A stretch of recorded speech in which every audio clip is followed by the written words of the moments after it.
Matthews, and I welcome you. I also recognize the Ambassador of Israel and the Deputy, and many of my colleagues from the Institute. Thank you very much. Our guest of honor today is Dr. Uzi Arad. We welcome you, sir. And before I give the floor to him, I must tell you, I've just come back from the Pacific Island Countries Forum. And every time I tell my neighbors and everybody that I went for this Pacific Island Forum meeting, they all say, wow, you guys had a great time. And immediately they have a perception of beaches, because there are beaches, of palm trees and Tahiti and these beautiful women. Last night was the Miss Universe. So all these things come to their mind. That's the perception.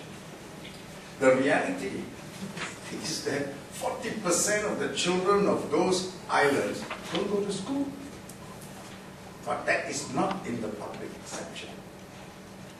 Likewise, when the islanders met me and they said, Singapore, wow, you are our friend, you are our model. I said, oh, you're not your model, really. We are a case study, perhaps, but not a model. But then they saw smallness, they saw success.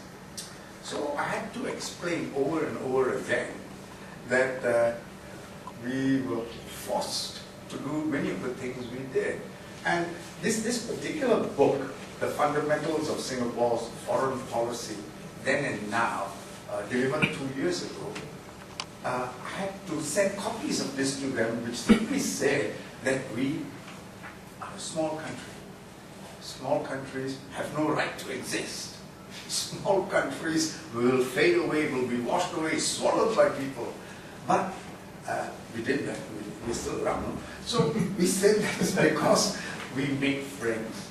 And we said it is important to make as many friends as possible. It's important to move into our political space, get extra economic space, diplomatic space, all this very important to us. But more importantly, was to be relevant so that the other countries will see a need that we should survive. So that was what, so I explained all that. So, like that, when you say Japan, you get a perception. Now, if you say Israel, now of course they have beaches, they're very pretty girls too. They have so many tourist sites, but is that what comes to your mind? What comes to your mind? Why is that? Now, I think to answer all these questions, we have Dr. Uzi Arad, who is Professor of Government in the Lauder School of Government, Diplomacy and Strategy, where he started off as a young man. He was in the Air Force, and he did his doctorate in Princeton, and then he carried on to Harvard. He then worked with Mossad, intelligence agency, for some 22 years with different levels, and his last senior post was as director of the intelligence department. Then he got more into public image, where he was a foreign advisor at first, and then national security advisor to Prime Minister Netanyahu. Dr. Uzi Arad is well spoken of by friends and enemies alike. And we were both discussing actually the islands just now. So I told him that I will have to speak to him again to see who are the people I should meet in those islands, and I shall. And may I now ask you to join me in inviting Professor Uzi.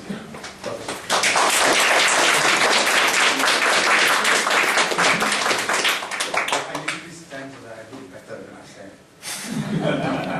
I look better when I sit.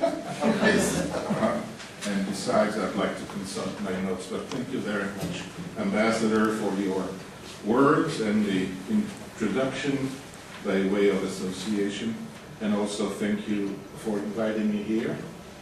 This is my wife's and mine first visit to Singapore, and first experiences always last, and we are still under the impression of many, many things that we have observed and learned it is a model to many. So thank you for having me here. In reflecting about what to share with you by way of observations, I chose on this almost historical or very distant description of what Israel's policy is, but in searching a very abstract term, so as not to speak about the minutiae of current affairs or things which are in the papers and so forth, I chose this perhaps too grandiose concept of grand strategy, implying that this is the kind of thing that is looked at from very, very high perspectives.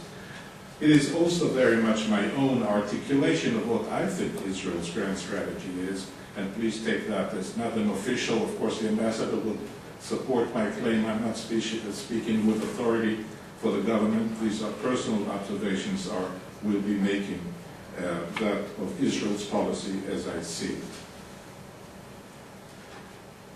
When you think about it, grand strategies is a very fashionable thing when discussed by imperial powers. In America, the concept is very much under discussion. There are many forms that it takes. But the big question is, do small powers have grand strategy? That imperial powers need a grand strategy is obvious, because this is not only how they perceive themselves, but how they want to organize the world of influence that they have. So it's no coincidence that there's a famous book about the grand strategy of the Roman army, and that at Yale University there is an entire section that teaches grand strategy for the United States, and there are many debates about it. But do small powers, or minuscule powers, have grand strategies? Well, they do too, but in a much smaller scale. And the rule that perhaps separates the big boys from the little boys is like the old saying that the great and the powerful often do as they wish. The weak and small do as they must. And Israel's grand strategy, if you look over the long haul, is a strategy that has emerged out of necessity, not as a result of some kind of ethos or ambition. But what necessity is it? When you think about Singapore, of course, you do notice very quickly the things that influence necessities here. But Israel is, like all other cases, a case apart. In the Israeli case, we do carry one thing which is a tremendous degree of baggage. And this is our historical legacy. To give you just one anecdote, as the ambassador was kind enough to mention, I came close to the corridors of power, often sitting in the backbenches of the cabinet room. When you sit hours after hours in the cabinet, your mind wanders and you look around. And there was always something that caught my attention in the tiny room, which was the conference room for the Israeli cabinet. On the wall, there was a small picture of a citation from the book Kings of the Bible, I think Kings something, in which it goes on in typical biblical Hebrew to spell out the following. It said, here is the ministerial structure of King Solomon cabinet. So-and-so responsible for the army. So-and-so responsible for the residence of the king. So-and-so responsible for the scrolls of the law. So-and-so friend of the king, whatever that means. So-and-so in charge of the governors, and the final name, so-and-so collection of taxes. Now, my mind often wandered to this citation from the Bible, not because the names were familiar to most Israelis, but look how standard the structure of the first cabinet 3,000 years ago, and how it does resemble a current cabinet. The same functional division: finance, law, governors, military, justice. How many nations do know the structure and the personal composition of the cabinet that ruled over them 3,000 years ago? None. Yet we do. And these are not mythical figures. This is not, at that time, for example, in Greece, you had the Greek historian who wrote about Troy, which was roughly the same period. These were mythical figures. The names that I mentioned are not mythical because in today's archaeological excavations you do find seals with the names of those officials. They were around. And in between those 3,000 years ago, you have 3,000 years of Jewish history, which I would argue is very much in the minds of every Israeli, certainly the elites. And it is this historical baggage and the baggage that is contained in it which shapes much of the value system. In effect, you can say that there are two things in that historical baggage and in between that shape much of the attitude towards the external world. The first is the distant past, the very knowledge that we've been there 3,000 years ago, spoke the language, still able and are able to speak the language spoken then. How many nations can speak the language if they were to encounter some of their ancestors?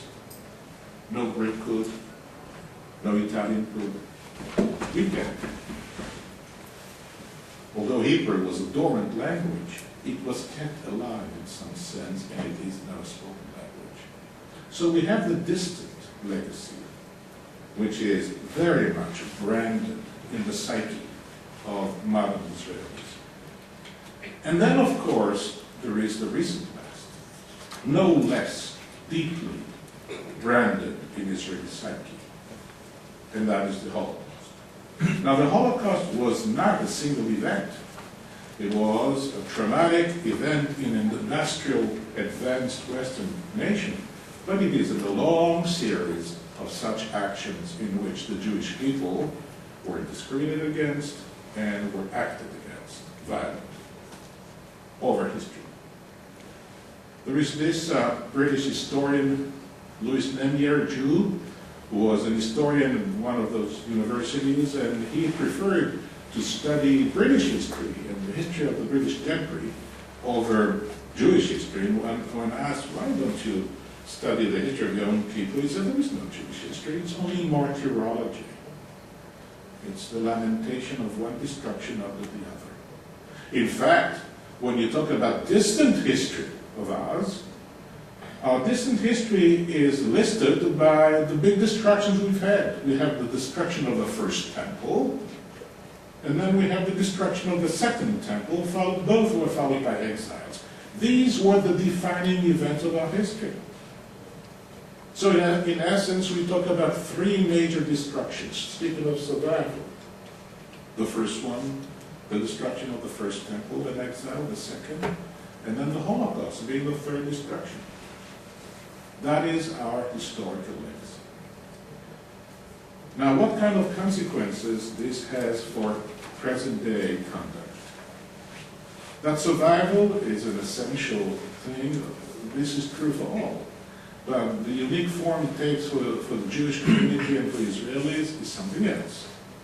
We have very hostile elements against us. I spent very useful discussions here in Singapore with people in the think tank community and elsewhere, and I noticed how the external world is looked at from Singapore in talking about risks. Most of the risks that are being confronted by Singapore are not from active adversaries. There's no one out there to kill you. Which is nice and comes with blessings. Our case is different. We have active, talented enemies who want us not to be in existence. And who knows, they may have their cause. We are not in a position to take a neutral stance. We just happen to be at the receiving end of that antagonism. But this is our predicament. So here we have to first take account that this is almost a defining quality of the Jewish condition over time. And today. Yesterday I saw the headline in the Herald Tribune talking about Israel's growing isolation. True, we are going and getting more isolated, but isolated we always were. That is our natural condition. But what are the lessons that come out from the Holocaust? Because if somebody wants to understand, for example, Israel's defense policy and Israel's military strategy and doctrine, one has to follow what emerges out of that. Now, the common thing, the common lesson that all talk about when they talk about the Holocaust is they say the lesson is never again. But it is never specified what it is exactly that should never happen again. Let me suggest to you what I believe are the three never agains. The first one is that we should never be subject to this kind of mass killing, because in sheer numbers it was just a lot. A third of our people perished. The second imperative is that we should not be defenseless when it happens. At least we should give a good fight, if not more than that. But the third one is the one least spoken about. And that is, if it does happen, then it should not go untouched. Retribution should follow. Why? Because as the father of the current Prime Minister of Canada told him, the Jews deserve a break. We should not let things go unpunished.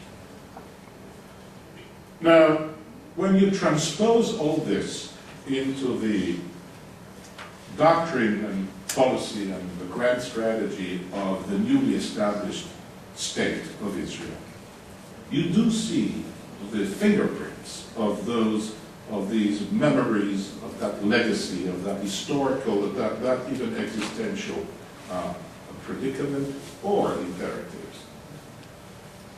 You see, for example, two or three elements in our defense policy which have become givens. One is that we should establish powerful defensive capabilities based on deterrent capabilities,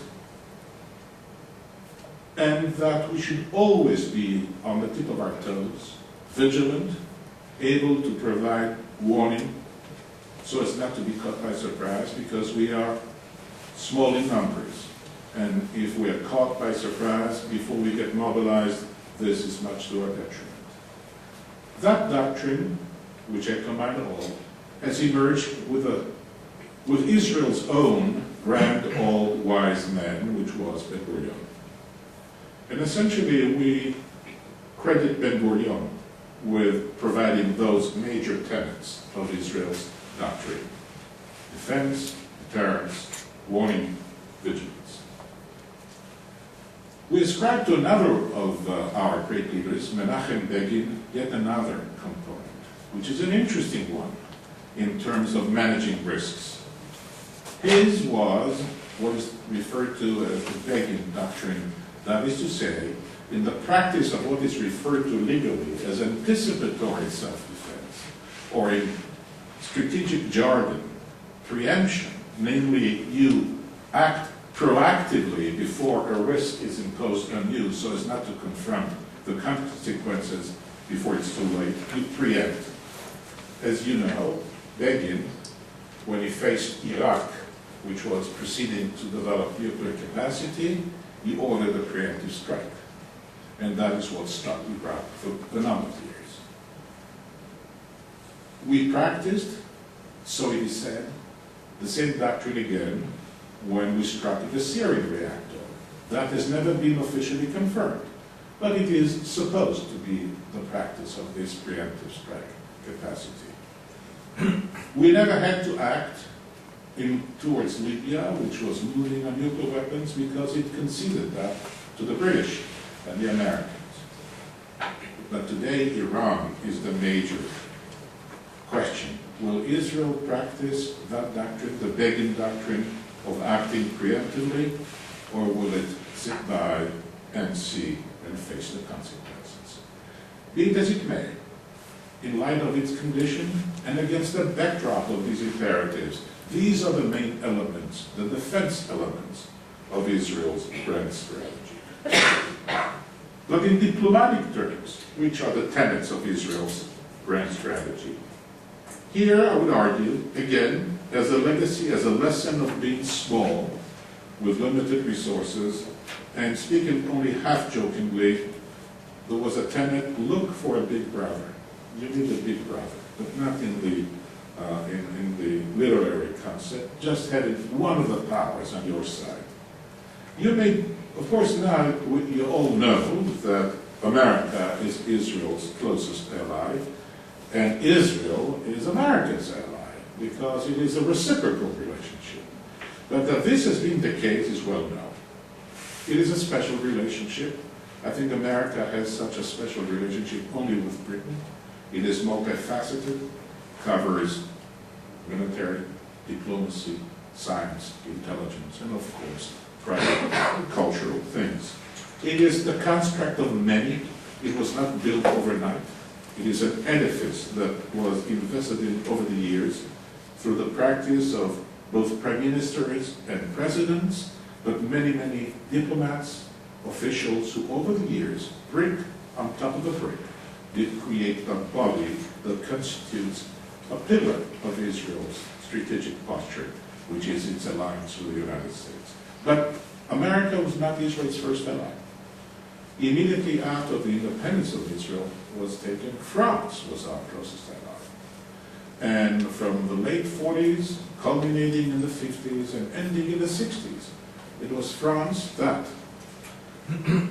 was our major arms supplier. We got our aircraft, tanks from France, which was our closest diplomatic ally.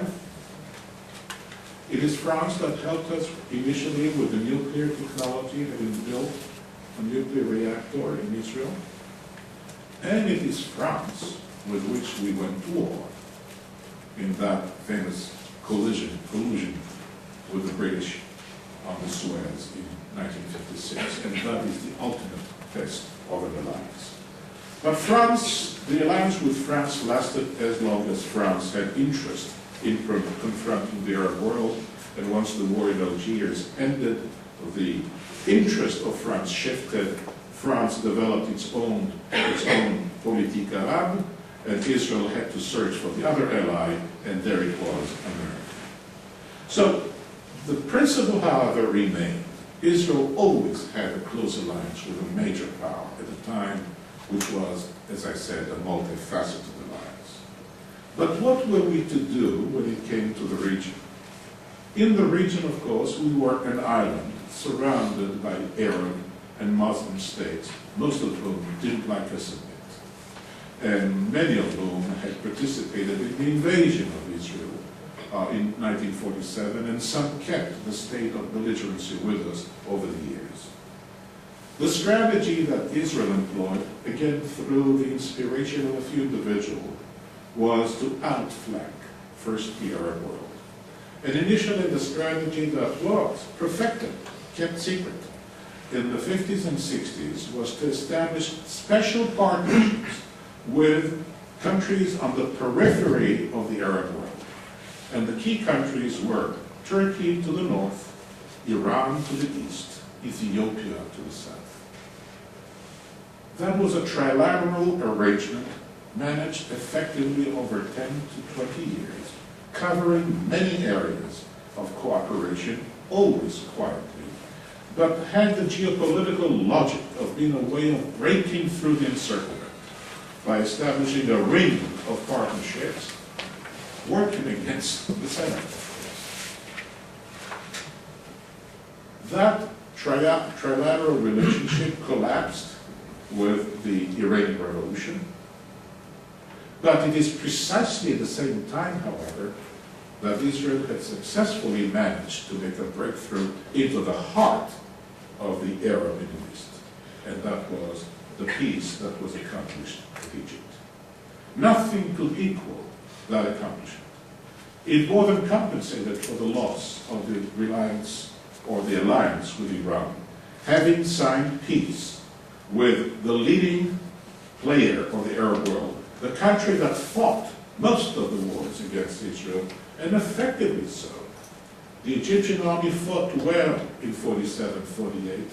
They fought well in 67. And yet, it is the Egyptian army, led by a general, Sadat, and his deputy, General Mubarak. It is the Egyptian military, because they've seen the price of war and the destruction that war can cause, that they were the first to subscribe to peace. And this is why, in parentheses, I tell you, it is not with glee that I look at what is happening in Egypt. I wish it were done with greater subtlety. And that regime that had passed from the scene or still remains deserves a great deal of credit for leading the way to a relationship of peace and contributing to stability in the Middle East in the last 2 generations. So we made the breakthrough to the heartland of the Middle East. But at the same time, Israel then realized around that time that the world was getting different and that the power structure was changing. And therefore, the search for partnerships went, in a way, beyond the Middle East and its periphery.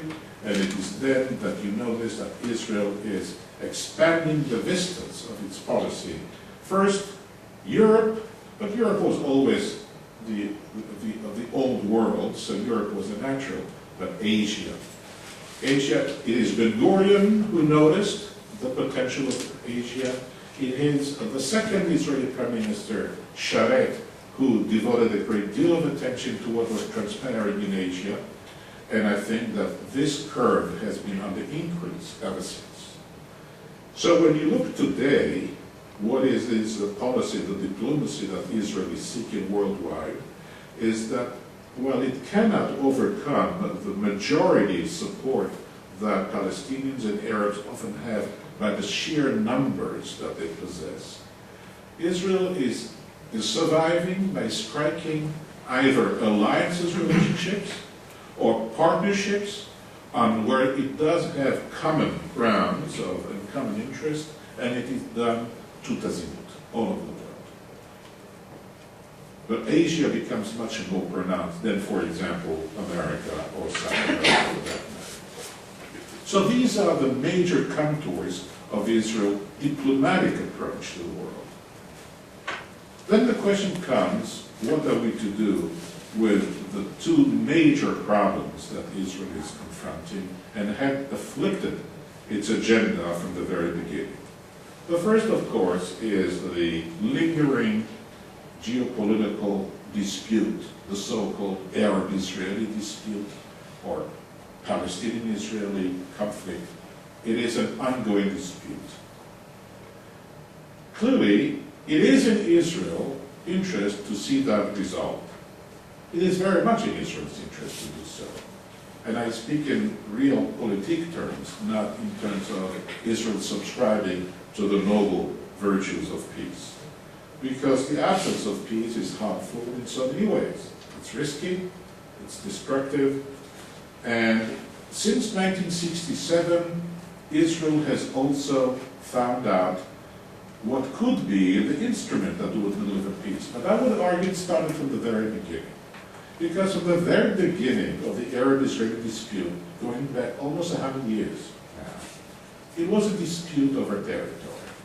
And the choices that the communities had to confront was which approach to adopt, how to resolve that matter.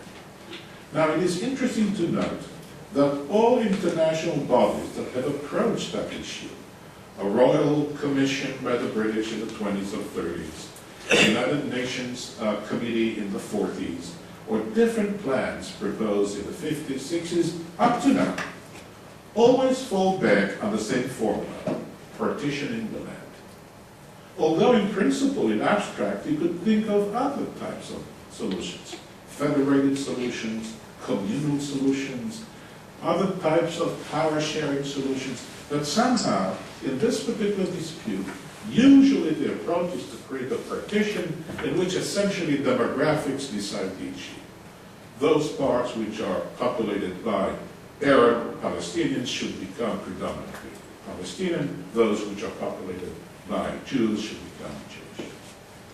Over time, the borders shifted because of the change in demographics, but the principle remained constant. Now here is a sad historical observation.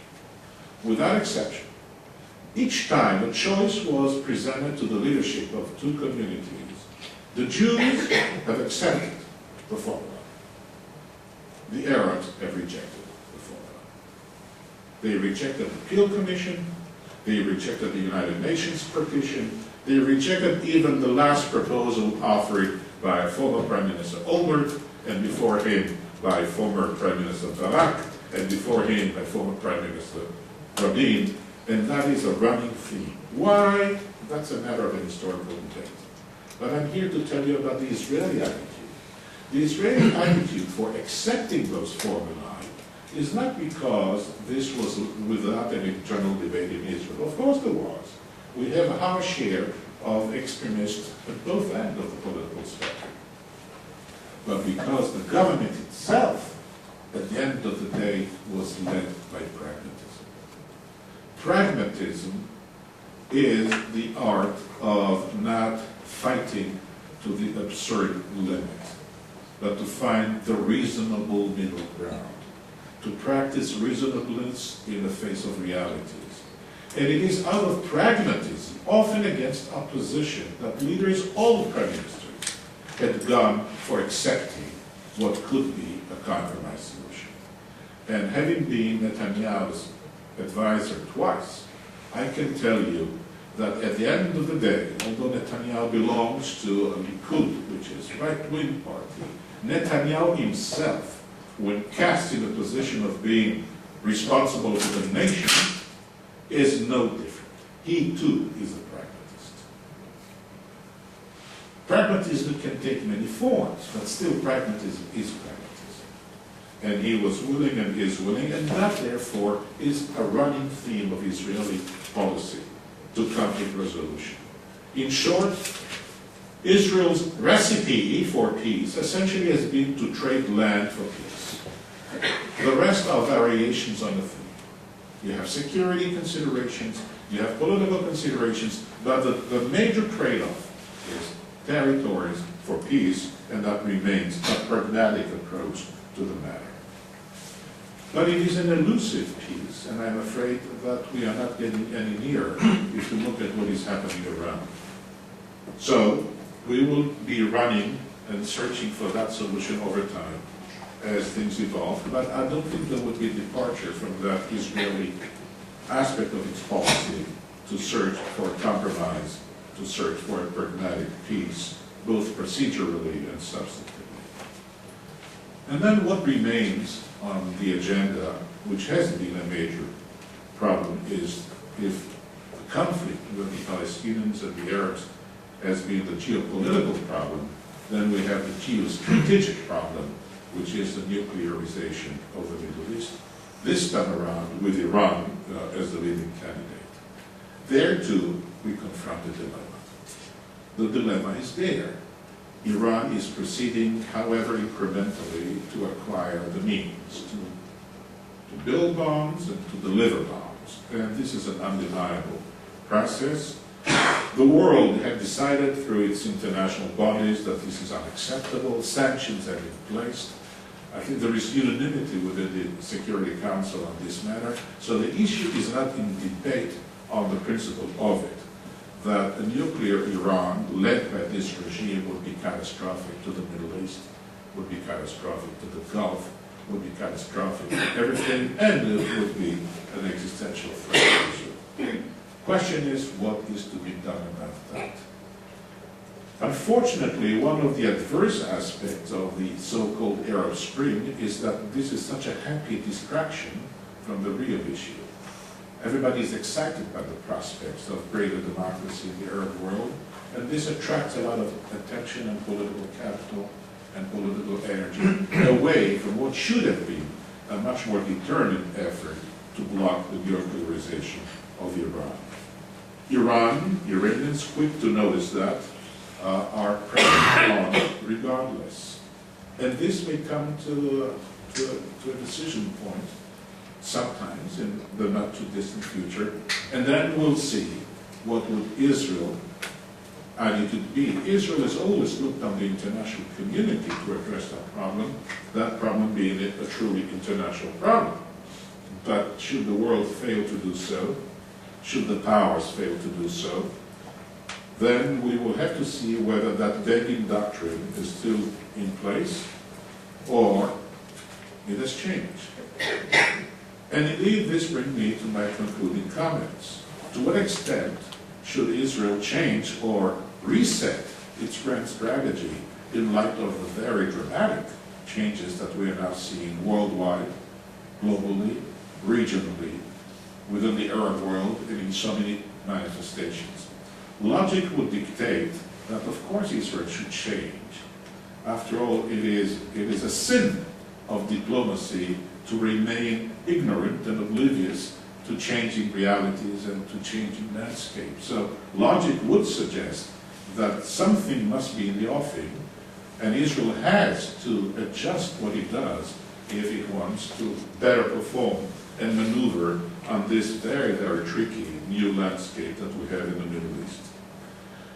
But I have no clue as to what would be the elements of the new grand strategy, or the adjusted, or the adapted new strategy, because it doesn't come about only as a result of a declared policy or a speech. It is something that emerges out of a sense of necessity, a sense of possibility, and a moment of epiphany sometimes. And here, while it does emerge, if it does emerge, I am very fearful that in the foreseeable, very short, in the, say, the next year or so, we are in for very turbulent times because of a couple of things that complicate the scene. So much so that I was tempted the other day to declare the next year a danger zone for all. And this is for the following reasons. First, the fallout from the Arab Spring. Yes, as I said, there's much good in what is happening in the Middle East. But there were always the flip side and the adverse consequences. And we all knew, and I noticed that early on in the game, that one of the things that may be an adverse effect of the Arab Spring is the erosion, if not the unraveling, of what I call the edifice of peace. That construct that we accomplished with the Jordanians, with the Egyptians, the Turks is another matter. We see unraveling almost by the day, and it's not over yet. And it is feeding on itself, and it is inflaming, and it is raising expectations, and it is raising the temperature of things, and that's very dangerous. Anti-peace movements come on board. The intellectuals and the intelligentsia, watch out. These are, when they take its strict positions, it's a deadly combination because they're so eloquent, and they can be so poisonous when it comes. So we are seeing that, and Israel is again on the moment of feeling encircled, and it will have to do something about it. And then on top of that process of the erosion of the structure of peace, we have the standard agenda, which is not changing: terrorism, or nuclearization, nuclear proliferation. All this is very troublesome. What complicates the matter, by the way, is a growing inability of the leaderships in the world to perform effectively this year, again, as a flip side of democracy. All are bogged down in elections. America has elections, and therefore the American president has a more restricted river maneuver. The French have elections, the Russians have elections, the Egyptians have elections, and who knows, we may call for early elections so as to preempt the American elections. That is a nice political trick that we can play on ourselves. Now, elections usually are very good for many, many things, but they are certainly not good for vigorous management of diplomacy. It is that moment in which politicians think about one thing only. It is their own election, which is almost, a denial of the concept of having a national, genuinely national strategy. So we are in for a very turbulent year in which the governing bodies and the governing leaders would be involved and engaged elsewhere, which promises difficulties of management. So I brace myself for that period, if it is not to become what I would call an annus horribilis, the year 2011-2012. But what can Israel do at that period? Well, what we do is, we simply would have to circle the wagons. When you are under siege, you circle the wagons. What do? You try to be better on the defensive. You try to build up your strength. You try to bring up your resilience. And Israel has much to build on. Israel, fortunately, has a great deal of economic strength, a great deal of technological strength. Even energy had been found out on our offshores, and a great deal of military strength. So we will have to build up on these as we prepare ourselves for what may be emerging. But at the same time, we do have to re-examine or possibly resetting some of our international positioning. And my guess is that we will try to compensate for the loss of maneuvering that we have close by in the region by expanding our ties and our partnerships worldwide. And again, the signs all show east. East for us is Asia. Some in the Gulf, but there is a limited degree to which we can go in the Gulf. It is Asia which is the direction into which Israel will be seeking its trade, but the same strategic and also economic partners. So this is the direction into which Israel's policy may go, but it will be doing so only in the practice of the old canonical tenets of its grand strategy. Survival under much worse and more hostile conditions. Knowing that the world is unfair, life is unfair, knowing how to act when you are outnumbered, but always remembering at least the imperatives of our recent history and what they compel us to do, that we will not be harmed. If harmed, we'll fight. And if trouble would be given to us this time around, no one will get without retribution.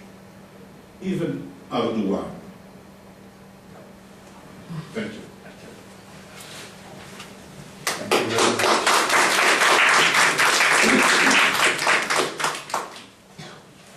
Well, thank you very much.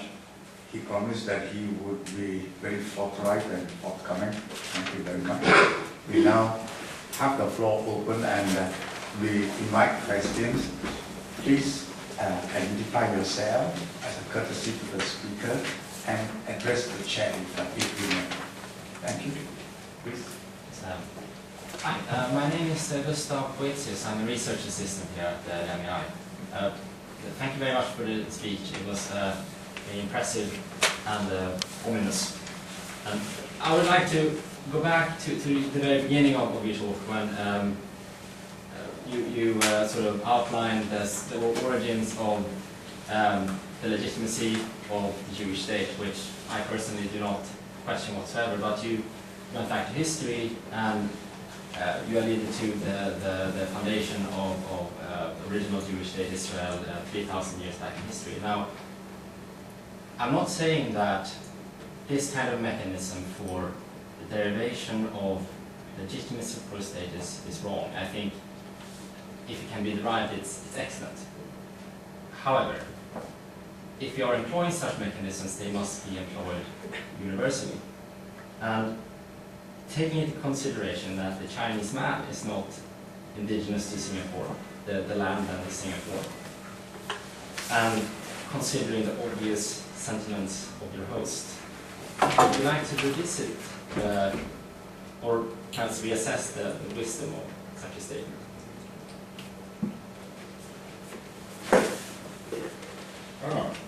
To revisit the wisdom of a statement so soon after it's been made.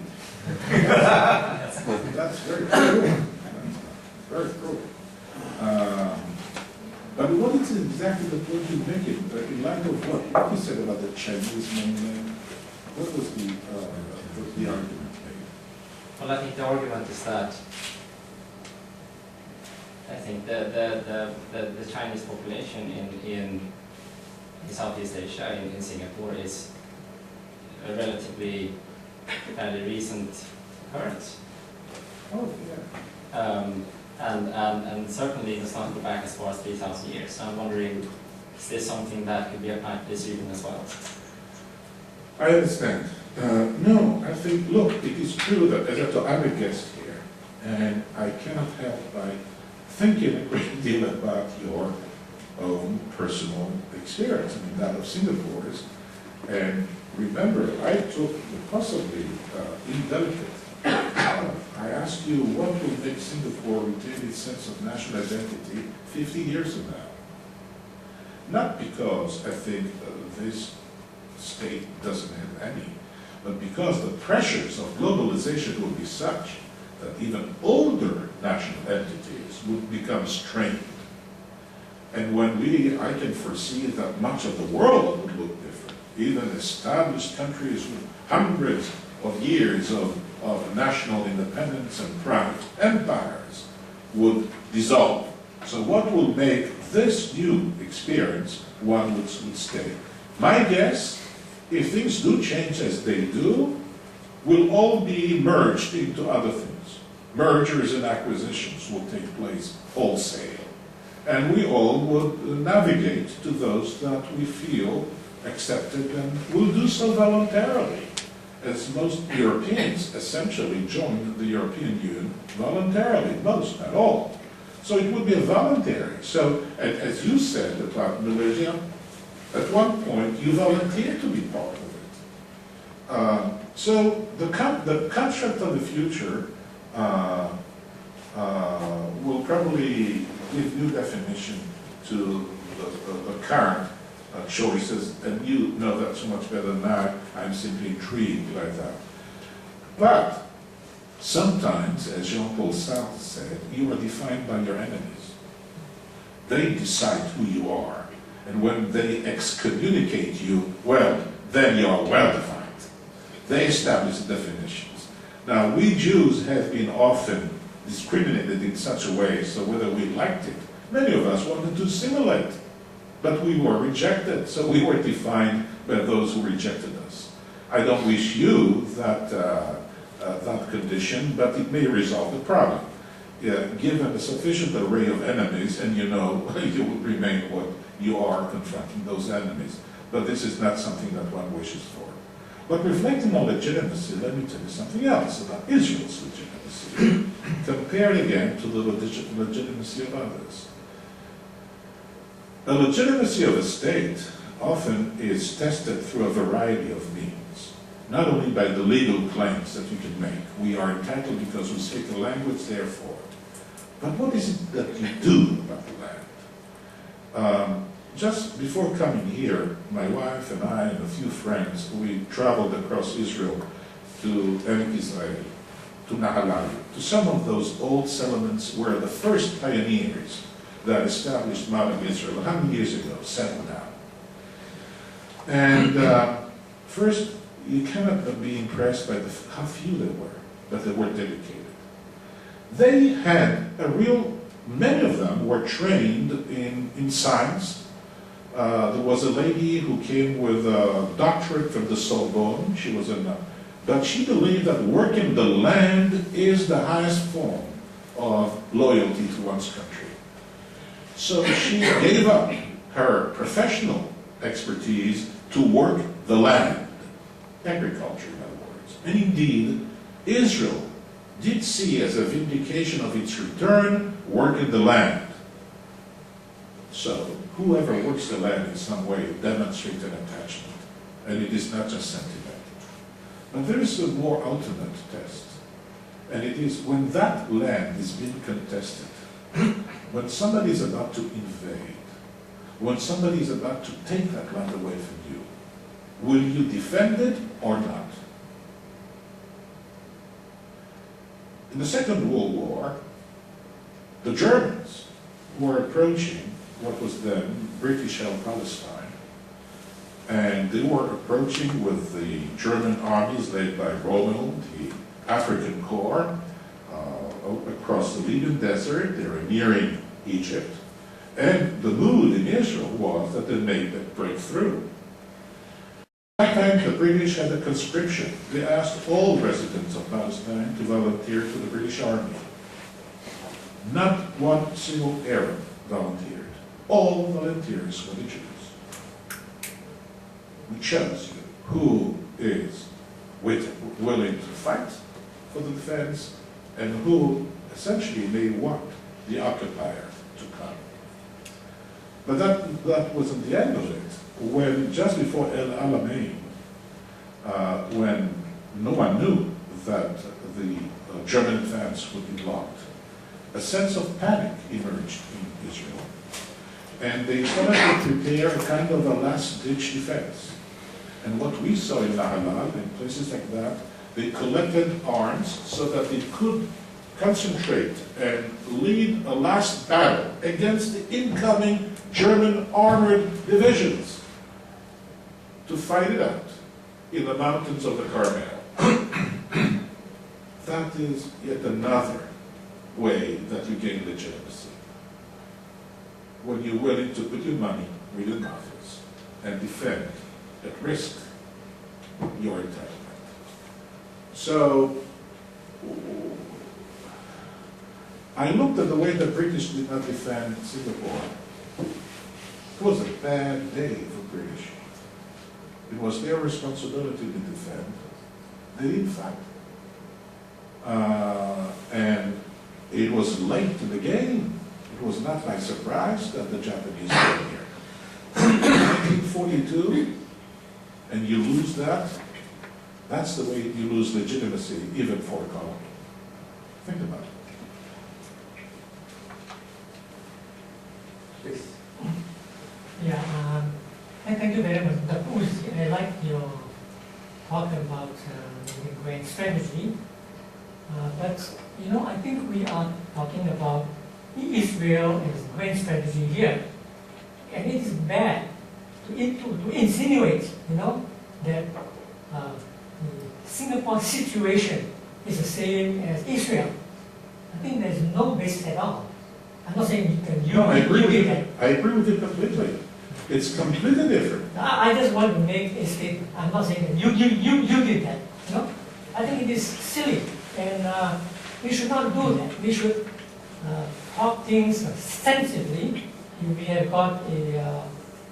If we want to say something, you know, we should say it openly and say, you know, what you say is not in agreement with me, and this is what I say. We should not say that Singapore is Israel. No, we are not. So we should not do that.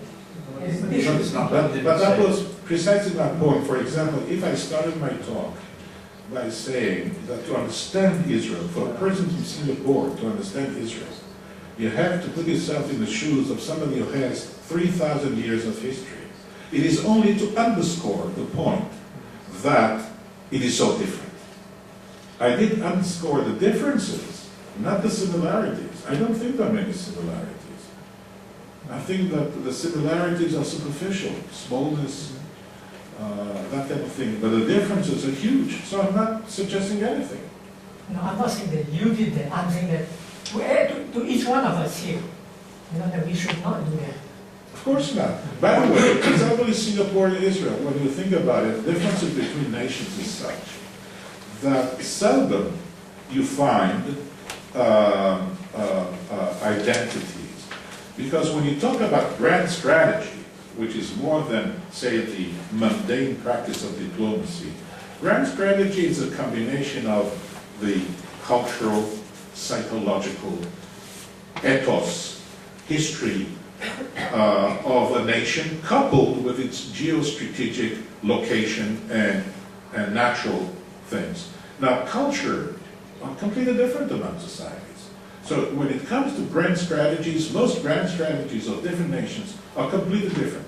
I was in Canada a few months ago when they were talking about theirs.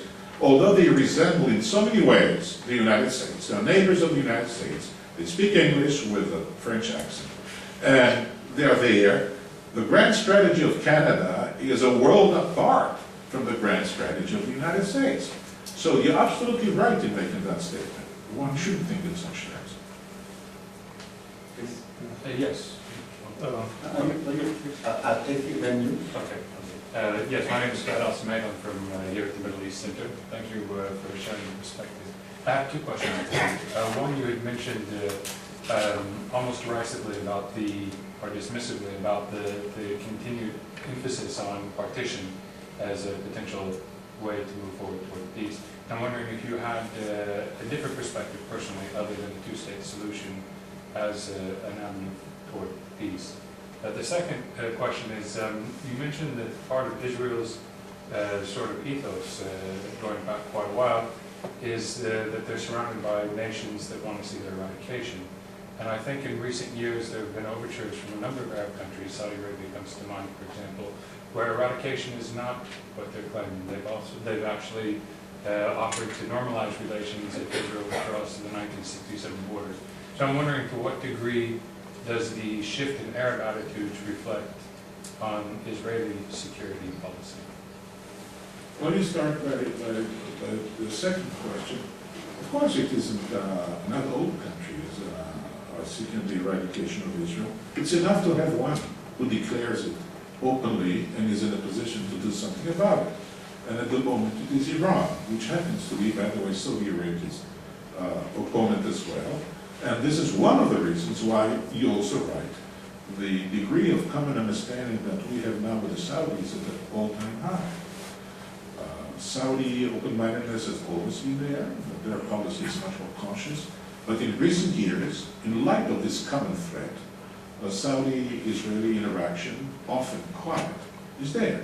So it is not Saudi Arabia that I think is the part that is calling for our disappearance. Usually such calls come from either a country like Iran or the more militant extremists among the terrorists and the like. By and large, the Arab world has reconciled itself to Israel, and there is much more than meets the eye. That as far.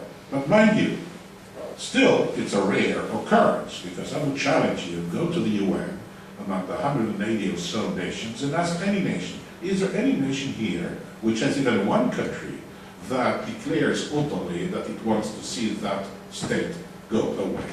Well, that's a luxury that only we have. I don't think there's any other country which has explicit, by the way, it's against the UN Charter. Yet it's flaunted against Israel with impunity when it comes to Iran. So even that is enough, and it is not mere declaratory. Now, when I spoke about partition, what made you think I was speaking about that dismissively? I think when I coupled that with the word that this is a mark of pragmatism, I thought I was seeing the virtues of it. I thought because you were saying that every time something comes on the table, going back historically, they always focus on the partition. And so my impression was that... No, you also it mentioned seemed to me that this gives us all the more a sense of being the right thing, because presumably each time an independent body of observers come to the same solution, which means that this is not a random solution. There is a certain inner logic to it, and I'm fully supportive of it. So then the question is about where the partitions are drawn, Yes. and not necessarily whether there's partitions. Yes. I still hope, and by the way, therefore your question about two-state solution, of course is there. Most Israelis do want to see a two-state solution. Whether we are proceeding to get it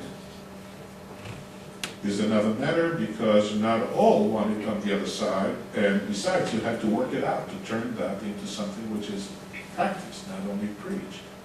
But most Israelis, by most polls, would like to have a Palestinian state and a Jewish state side by side, secure, prosperous. And the rest, and riding into the sunset. But not on 67 words. Based on 67, well, that depends on the political coloring. I would say the majority of Israel would accept the formulation that would be based on 67, but with the necessary changes that would reflect the demographics that have changed since. Otherwise, it's silly. 67 was a purely arbitrary line. So 67 with settlements. With? Settlements.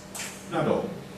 Those which are contiguous and based on, by the way, some territorial exchanges. We give some, they give some. So if you were to do a poll today in Israel, I would say 60% of Israelis would support that. And very end first, then Peter. Dr. Arad, hi, my name is Mike Velasca. I'm one of the PhD students here. I studied in Israel for a couple of years and traveled the country extensively. I'm also a student of Israeli history and strategy. And I have a question. You outlined the contours of Israel's grand strategy. You mentioned deterrence, early warning. You didn't talk much about the rapid military decision. Now, those are the three key pillars of sort of the Israeli concepts that has been at the beginning, 50s, 60s. Now, that concept in itself crashed with the Yom Kippur War in '73. Deterrence failed, early warning failed, preemption failed, and basically, even the rapid military decision failed. And since then, Israel is basically involved in internal debates whether the concept is valid, and you see different phases in the 70s, 80s, 90s, and now. And I was just wondering whether how you perceive these debates. For example, if you go back to 1980s, you have the offense-defense type of debates, whether Israeli strategy should be offensively oriented or defensively oriented. In the 90s, you still have a similar debates, but that question, whether the validity of that concept, the question in the whole debate is nothing new. It can be traced 30 years in Israeli political debate. And I think it's very interesting. I think you should mention when people think about Israel, what is interesting from my perspective in Israel is these own internal Israeli debates. Because Israelis themselves seemingly cannot agree on some of these concepts. And maybe that's one of the reasons this concept has never been codified in the written form. And I was just wondering, how you perceive these internal debates, and whether the short-term orientation and the reactionary, for every problem that Israel has, whether the short-term orientation sort of precluded long-term conceptualization of a new strategy. But those are a little bit complex, fuzzy thoughts that I have. But just want to go back to that Yom Kippur War and the failure of the concept, and the subsequent debates within Israeli own military strategic policy community. Well, you may know that as late as 6 months ago, I was in the position of being at the head of the Israeli National Security Council, and I was the National Security Advisor, and in that capacity, by law, I was supposed to be the one who would draft and craft that national strategy. And at this very moment, the Controller General is about to submit a report in criticism of my performance. And he's about to write, rightly so, that I failed to submit such a document. And he's right. Now, why did I fail to do so? Because it is so difficult. It's very easy to write something which is a nice brochure type of PR thing. But to really come to grips with the many dilemmas that you posed is intellectually and professionally most demanding. Now, you alluded to the war in '73. I will make the point that just as no two countries are alike, no two events happening in the history of a state are alike, although the actors remain the same, but the circumstances change. So, but what are we to learn from 73? You said deterrence failed, early warning failed, defense failed, and I was very tempted to say nothing fails out failure. We had a glorious failure. But then, with some degree of mercy, you could say that no, defense did work, thanks to the sacrifice of a tremendous degree of sacrifice. We blunted the advance because those guys very judiciously have caught us by surprise, and we were attacked simultaneously from both sides. I mean, that's the nightmare of any country. And they have successfully hidden that from us. The Syrians and the Egyptians have cooperated in planning strategically a simultaneous surprise attack, and they did succeed. But they did not exploit that success to the fullest, because we have recovered, however poorly and however tragically, and our defensive capacity sunk in the Golan with tremendous courage and sacrifice, but also in Suez. So defense worked, not the way it should have, but it worked. Our lines were not broken through. The failure of intelligence, as someone was, I joined the Israeli intelligence service 2 years later, in 75, and I can tell you it was still crazy from that catastrophe. It was a humiliating thing. I think that lessons have been learned to some extent in two ways. First, to improve your early warning, and secondly, to know not to rely on advance warning. It's a very elusive thing. And unless you have a superb collection ability, if you have an opponent who's bent on deceiving you and surprising you, chances are he will.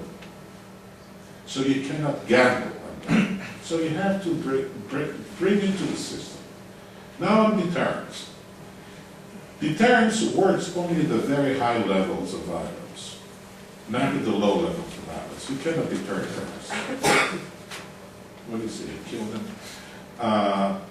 You cannot deter. Let me tell you a little episode from Israel's history. In the first Gulf War, 91, we knew with certainty that the Iraqis had decided to launch missiles at us. They had mobile launchers on the western side of the desert. They could hit Israel within 3-4 minutes after being launched. And they had some chemical warheads. They had those Scud missiles. And lo and behold, we didn't want it to happen to us. We really didn't want it to happen to us. We were not involved in that war. We did not attack Iraq. It was the Americans, the coalition, the rest. Not us. So why should it us? It was very grossly unfair. So out of a sheer need to prevent that, we decided to warn deterrence. Now, how do you issue warnings to a leadership? First, you have to convince them that they would lose more than gain by so doing, because if you do not affect their calculus in a way that they would stand to lose, you're not deterring them. So what were we to say to them? Don't do this, or else we'll do to you what? So what should have we told them? So after long deliberations, it was decided very elliptically to say, because we cannot threaten with specificity, the threat was to plant a question among journalists who would ask that question of the Prime Minister or the Defense Minister: what does Israel do should the Iraqis fire missiles at us? The answer, which was pre-programmed in advance, was, of course they wouldn't dare to do that, because they know full well that should they do so, will hit them tenfold. That's the multiplier. Now, tenfold is in biblical aseret monim, tenfold. So this, we convey to them the message: you'll pay 10 much. Now, on another occasion, we use another biblical, which will, you'll pay dearly, manah hatapai. Should you do that, we'll hit you much more than you did. And I remember to this day coming to my work in December, looking at the incoming intelligence and noticing, having this sentiment that many of you must have had when you drove a car and you noticed that the brakes are not working. Deterrence didn't work a bit. They were going ahead. It's as if the message got in, got out, zero effect. And by the way, we communicated that message in two ways. One was over the waves, by the media. But just to be sure, we had Primakov, Russians, travel to Baghdad and passing on the message directly to Saddam. So as to be sure that and yet it never worked, and they fired the missiles. I'll tell you why. Because they must have calculated that if they fire those missiles at Israel, if they are conventional warheads, there would be no major harm. But even if they were chemical, they could calculate that we would sustain 20 fatalities, 50 fatalities if it hits, or even 200 fatalities if they're lucky. Now, if we are to apply our promised retaliation of tenfold, that means we would have to kill 2,000 Iraqis. This doesn't deter the Iraqis. This is like an incentive to attack. 2,000, that comes cheap. So in a way, the formula that we proposed was absurdly low. Deterrence works only when, to fend off a massive attack on you, you retaliate or you threaten a massive retaliation. Only the very high spectrum. So this is why retaliation doesn't work in defense. With conventional weapons, what does work is deterrence through denial, and by defense, you simply foil the other side's military objectives. This we did, but deterrence, therefore, we cannot rely. By the way, we see the same thing now. We are not deterring the people in Gaza from firing rockets at us. So we should not mislead ourselves. By the way, the cardinal sin of any person who's doing strategy is to deceive oneself. You should be cruelly honest with yourself. The fact of the matter, deterrence does not work at those levels. But what I alluded to when I spoke about deterrence was at the high spectrum. So what other lessons we have of the current situation, I don't know. It is, as I said, at the beginning, our condition is extremely precarious. The choices and the dilemmas are fateful. Do you think, if I can, do you think it will unite the Israeli society and political spectrum, these challenges, or do you think it will actually even do the opposite? We will unite. I think that chances are not bad. You should have seen, the ambassador should be able to inform you about the most recent polls from Israel. Have you seen the polls today in Israel? Since Sheni Yachimovi's war. If elections were held today in Israel, that's a poll fresh, because we have, as the Likud comes ahead with about 28 seats or so, but the Labour Party has just regained tremendous strength as a result of the victory of a young lady there who was at the helm, so much so that it has the same number of seats as Kadima, believe me. So you have the Likud ahead, but not significantly, only 4 or 5 seats ahead, and 2 other parties of 22, and the other one also 22.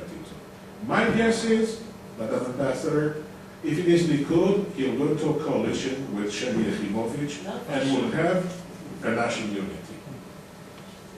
Sometimes a sense of self-preservation leads to some kind of national unity. We did it before. We're lucky to have it again. Professor? Peter Sluglet, I've just come here as a visiting researcher. Where from, sir? Where from? From the University of Utah. As you tell by my accent. Several things I would like to say. First of all, I can see the whole Iran thing, but on the other hand, it sort of reminds me of deterrence in my childhood and adolescence. That in other words, that especially, of course, since these things have advanced so much since my childhood, that the idea that you can sort of almost talk yourself into a situation that they are going to attack. But in reality, it seems to me that there's a sort of mutually assured destruction part of it, which means that in some ways this is not terribly likely. I mean, I see it that way. I mean, in the sense that what is in it for the Iranians? Because you will certainly destroy them in return. And so, one wonders, obviously one has, that doesn't mean you shouldn't be cautious, vigilant, etc., but it does seem to me that, the cost of attacking Israel is so great that whatever this rather eccentric, let us say, Ahmadinejad says, wiser counsels will probably prevail. That's one thing. Secondly, this whole business of two-state solution, I think this is really fast disappearing, and it's fast disappearing because of the settlements. And unless the settlements can be stopped, there won't be anywhere to have two states. Because in order to have two states, you would have to take so many settlers out of the West Bank that it would be, and this would be eventually politically unacceptable. I mean, look what happens when you get, whatever it is, 18,000 or maybe even less than that, people out of Gaza. I mean, this was... The facts are different. I'll spell it out in a second. And secondly, one wonders about the wisdom of Israeli foreign policy in the past. The stability, as it were, on relying on regimes which are extremely unpopular domestically. The Shah, Mubarak, and so on. I mean, this seems to me to be somewhat short-sighted. I mean, admittedly, also the Saudis. I mean, the Saudis are not, universally beloved at home either. And so, one wonders, does this really make sense? I mean, in the sense that you're going for, you're aligning with regimes which, are fundamentally unstable. I mean, just like to me, Saddam Hussein has always been, always fundamentally. What is the logical? So we should have not signed peace with Sadat because. Well, I think you should have given Sadat thrown more bones to Sadat about the Palestinians, for example. And that would have made him more popular. He was was killed because he was, by Islamic militants. Who were, of course, opposed to his relationship with Israel, amongst other things. That is not the cause. Look, it is the practice of all noble countries to work with the government in place. So suddenly it is Israel, which is usually having a much more restricted choice of partnership, which is called to act differently than America. I mean, why did America work with the Egyptians? Exactly, yes. So why Singapore? So why? I'm not singling out Israel. I think it was equally misguided of the Americans to support Mubarak to the extent. I mean, you were keeping on this. As it were, this permanently sort of unelected We were not supporting them in any form. The fact of the matter is that essentially, I think Egypt was the greatest recipient of aid from the EU, next to the Palestinians and Morocco, and from the United States, largesse. And I think that what was done in good faith by some of our Western allies, we did the same because of costs. And besides, we had no alternative. Do we have any better partners in Egypt with whom we should associate? The Forces for Democracy? Who exactly? You try to do the best, whoever is there who responds to what you want. I wish we had a wider choice. I wish, that the Muslim Brotherhood would have given us a nice treatment and the other forces, but somehow they were more violent in their rhetoric and certainly did not practice the virtues that they professed. So we did with what we had. The lesson is that one should understand that these things do not last forever. That's right. And as for the popularity, to manage foreign relations by the popularity of governments would mean, for example, that today we have to show President Obama a very cold shoulder. His popularity is at an all-time low. No, but it seems to me that, I mean, how can I put it? That, you know, the United States loses great credibility by supporting regimes such as that of Somoza, and that of Batista, Yes. and so forth. And therefore, you know, that this sort of short-termism in foreign policy, I mean, you don't need to, I mean, you could say, well, you know, but the idea of actually helping to keep them in power by giving them... Professor, you know, America can choose. It has a great advantage. It has many responsibilities too, but it has a great advantage of being choosy. The small powers sometimes do as they take what comes. Let me come to the settlement issue, because here I have to clarify. What's factual is factual, and what's measurable is measurable.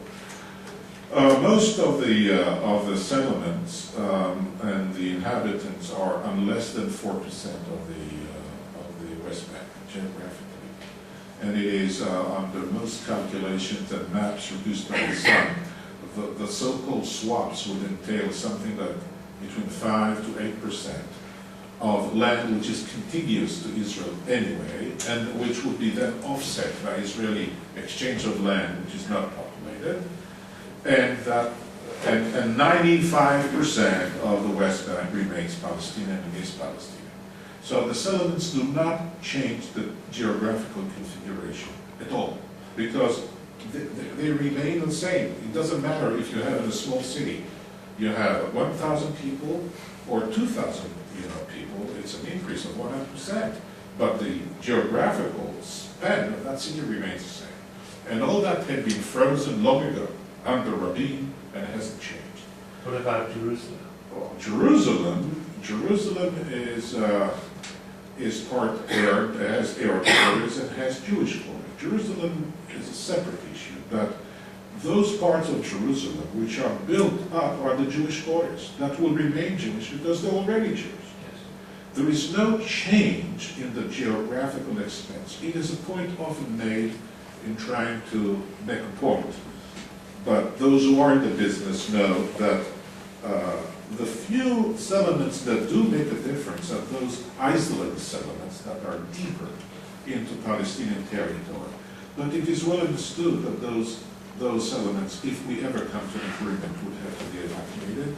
And I think the credibility of the Israeli government is well manifest. We've shown that when we want to do it, we did it. We did it unilaterally in Gaza. So there is no reason to doubt the fact that should it be worth our while, we'll do it as well. So the Palestinian state, and again, Singapore is an example sometimes. It could turn into a vibrant, prosperous state if it put up its mind to it. If it put up, if it would invest in its own if people. the Israelis let it. I'm sorry? If the Israelis let it, the But Palestinians are scarcely sovereign. Nobody, sorry, please, take my word, it is not in our interest. They fight over geography while ignoring their people. How much of his time does Abu Mazen give to education? Zero. How much of his time does he give to running his economy? Zero. Fayyad does that. These are not very admirable people, I agree with. Well, they're best of leaders, because compared to Arafat, who was vulgar and violent, Abu Mazen is a man of moderation. He's opposed to terrorism. He's ordained. In many ways, he's as good as it comes. But somehow it is a tragedy of the Palestinian condition, and these cuts across the Arab world. Look at the Human Development Report. The Arab Human Development Report laments the fact that you have all these deprivations when it comes to women, and when it comes to liberties, and when it comes to education, from Morocco to Bangladesh. And the Palestinians, it's a part of it. So I wish, and they could do much more for their own betterment, and I think Israel would be a beneficiary of that. And Israel and Israelis would be willing to invest in that.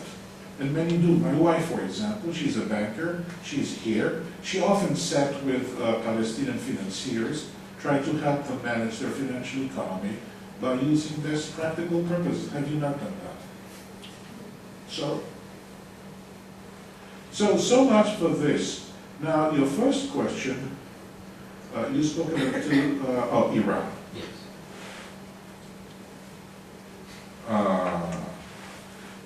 You are right.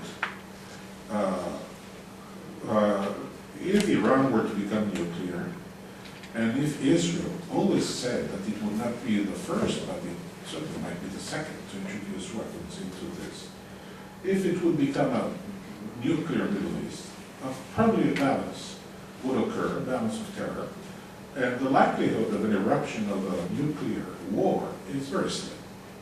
Very slim. It was, we all know that, and believe me, in my professional career, this is the subject I've been working on all my life. But there are two things that have to be borne in mind. First, even to acquire deterrent forces, it's very costly. Costs a lot. And if you can avoid it, do. Because it comes at the expense of other things you want to do, socially and nationally. To maintain on the alert the kind of forces you have which can take the first blow and still retaliate. Remember, we're talking about second strike capacity, is exceedingly costly. That is the lesser of reasons. Second, as we all know, and I did work on that subject when I was in America, that the real scenario in which there is some chance, however slim, of an exchange, is when it comes out of a crisis, of an international crisis. The closest America and Russia came to a possible exchange was the Cuban crisis, in which at that time, McNamara said we had a 1 to 3 odds about the nuclear exchange. This is how subjectively we felt at the time. Now we know better that the risks were higher because there was a pre-delegation done to the Russian commanders on the sea. Now that's very high. But you could think of conditions in which the likelihood jumps high. To give you an example, suppose Iran decides to have a military pact with the Palestinians. Send them, we are your protectors. Should those damn Israelis ever harm you, come to us. And suppose there is some flare-up between us and the Palestinians. And suppose we're at that moment about to hit forcefully. Now it is the credibility of the Iranian umbrella that would come into question. Will they do or will they not? That would strain. Now, we could think of other scenarios. At the time when Syria was close, and to the extent that Syria was an active player, he did have a relationship with Iran. What were we to do if we had a war with Syria, about which we were about to decide the war in our favor? Iran would have to come to the rescue of Syria, and they would threaten us. What would we do? Wait? Refrain from deciding it militarily? These are the contingencies in which the odds for the avoidance of a nuclear exchange become dangerous. You know, they become 1 to a million, to 1 to 1,000. That's the kind of risk you don't run. How many of you would like to board a plane in which you had a chance of 1 to 100 that the plane would crash? None of you. None of you. And by the way, these are wonderful odds. 99% assured success. 1% termination. No one would take such odds here. Nations don't take odds like that. And crisis does bring things to that level and the uncertainty by itself is destabilizing, because then you have to preempt. To attack first before you attack. So these are very, very difficult conditions, and it is that kind of conditions, when coupled with a regime as you have in Iran, which is not the most of, it is not really tempered by moderation here and there. You don't know how they will act. They've certainly shown their proclivity to sacrifice their own people in the war with Iraq. They sent kids to the battlefield so they can take punishment. If they take punishment, deterrence works less on them.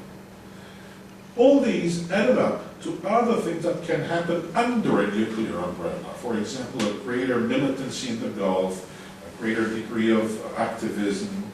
All these added up come to the point in which people say we would rather not have Iran nuclear than having it nuclear. Coupled with which, Saudi Arabia would also turn nuclear, either through its association with Pakistan or independently. Turkey will not sit pat. Egypt will not, and before you know it, 5 years after Iran becomes nuclear, you have the entire Middle East.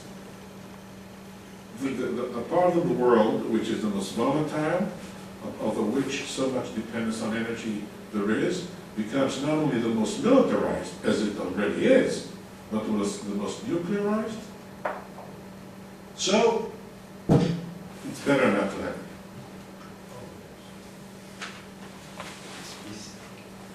Good afternoon, Professor. My name is William Pichara. I'm a postgraduate student at the University of Dundee in Scotland. I have a question about capabilities and intentions. Given the current situation in your region, over the next few months and years, what do you think Israel should be focusing on when assessing the various adversaries? Should you be looking more at capabilities or intentions, and why? Whose capabilities? Very well, I suppose starting with Iran, but also other potential threats. You know, to work on based on capability is a costlier objective. Usually people, if you can afford, you do it, but sometimes it's too much. You must rely on some kind of a factor in the two, and so that intentions would also moderate, or modify the extent to which you have to act on capabilities. 56 was a war in which Britain, France, and Israel had undertaken because Egypt was to go through a Czech arms deal, which was about to increase its capabilities. So as to prevent that and preempt that, we went to a war. But you cannot do it every day. The logic of preventive wars is tenuous legally as it is. It's not easy. So you will have to find some kind of a middle ground. Now, one of the purposes of this visit of mine here is to discuss with colleagues here the approaches done when you apply risk management and risk assessment modalities. Because this is a risk evaluation that you have to do. You in a way, capabilities and intentions is similar to a risk being defined by the probability it's occurring, intention in this case, and the harm it can be done, capabilities in this case.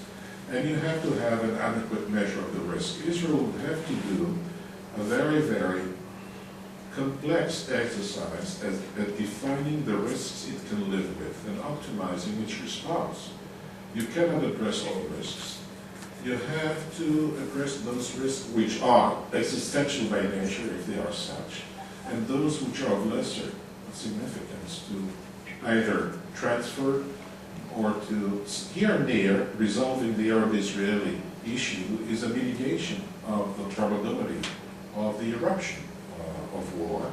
So these are various techniques of trying to, in a way, optimize the overall risk posture that you have at any single point in time. So if I were to say, as if it is in simple terms, of the actualization of a grand strategy at any point in time is to find that in almost like it's an alchemy exercise, to find that thing that would integrate everything, all the subsets of the risk that you have to do, into the optimal one, and this is what you can live with. My guess is, as I hinted at, Israel will certainly enter a debate, usually at the top. This is not something which is debated on the political scene, about which threats it should address and how. And it will have to alter many components, as you had hinted, both of its military strategy and of its posture in all domains. It will also have to change, out of necessity, some of the partnerships it has. And all these under very adverse conditions. It's not a happy position. We are encircled, we are being challenged, the problems are difficult, and it is at that moment that you have to make some very painful trade-offs. But there is no alternative to that. Which way it will go, I don't know. The debate is to take place. I told you I've never been able to produce that national strategy thing because it is so exceedingly complex. I can tell you that I confine my work to the strategic level, meaning the very strategic level. But what I need to do towards the lower level threats, such as Gaza and the continuous firing from Gaza, to a way that would have been unacceptable. Suppose Singapore was subject every day to a barrage of 2, 4, 6 missiles that would fall randomly here. What is this? But this is the predicament that we have now. I don't think it is sustainable over the long haul. One possibility is to try to strike forcefully. Other is to avoid it, which is the lesser evil. To strike with great force and to entail some international reaction to the point that we may even be censored internationally, but at the premise of getting rid of the problem once and for all, or learning to live dangerously in a condition that no one is willing to take it in stride. I don't know. These are decisions that are in. So my assumption is the next Israeli government and the current one will have to make those decisions. Hopefully they will do so in the context of a national unity government, because you need national unity to justify the costs. Thank you, Professor. I think there will be many, many more questions. I'm sorry I have to bring it to a close. May I suggest that when we have coffee, you want to engage some of these people? Sure. Thank you very much. It leaves me to thank good Professor on your behalf. This is truly a strategist at work. It is good as you promised that you will be forthcoming. Thank you very much. So can we please give him a show of hands?